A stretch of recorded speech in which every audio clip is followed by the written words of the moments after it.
scraps. And so many of my scraps aren't usable, or I don't want to use them, or they're too small, stained, many reasons. And for whatever reason, I end up with all these scraps that I'm not willing to throw away, and I don't know what to do with.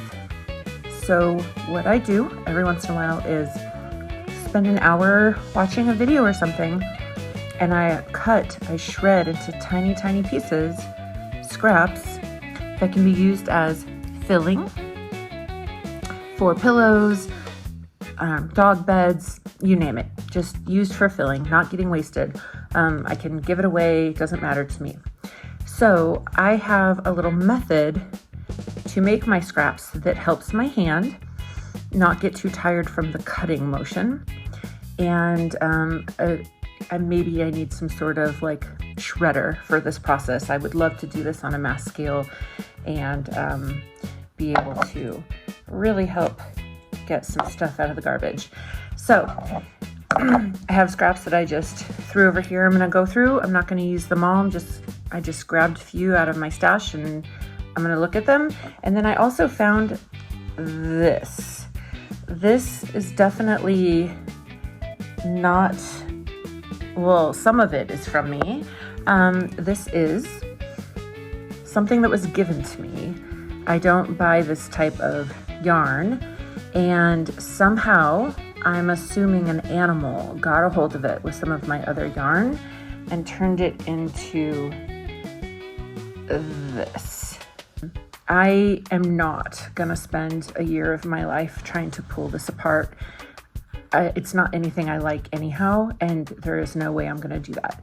So I'm just gonna start here. I'll pull a little bit out of it if I can, but if I can't, I'm just gonna start cutting at it. Now I hold my scissors instead of cutting like, up, which you can do. That kills my hand. Instead, I hold the piece of material up and I flip my hand upside down. Now this is facing towards me, and I do this motion where I'm like half cutting and half just letting the scissor start slicing away at the fabric. This, for some reason, does not kill my hand. I'm not doing this so much. This isn't a great piece to start off and practice on and show you, but this is not a great piece to show you on. So my first piece was that one I'm not using as a scrap. I'm saving that. This wasn't my first time showing this, and it did not work out. So instead of doing little motions like this the whole way down with my hands, which makes your hands really tired, for some reason when I'm going up, it makes my hands more tired. When I'm going down, I have some sort of like leverage with my arm kind of pushing against it, and I am not just going snap, snap, snap. I'm kind of using my arm and just kind of slicing it up. Sometimes I use my hand. Actually, I always use my hand. I just don't use it as much. I think I'm starting at the top of the piece, and then I'm pushing and slicing at the same time.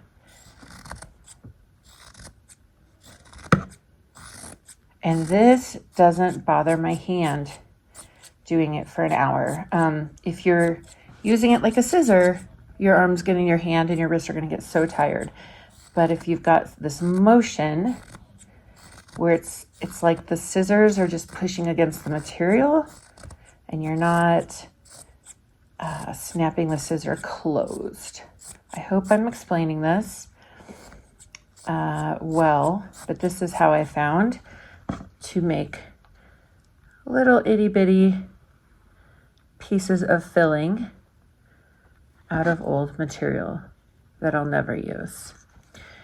I'm going to move on really quick to this pile.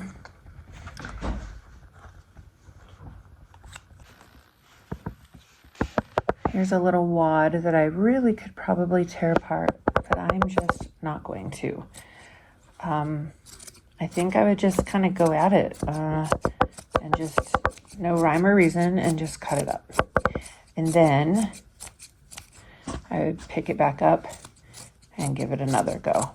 So that's how I would handle something like that. Sometimes I put it into a bucket and I just, you know, give it a couple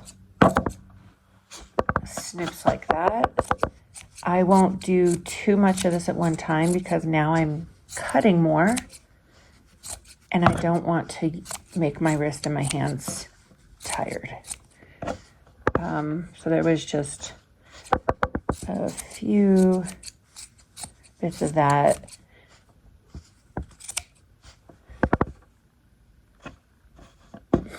But I'm not going to do any more yarn. I'll take a break, find another piece that's easier for me to not use my hands so much.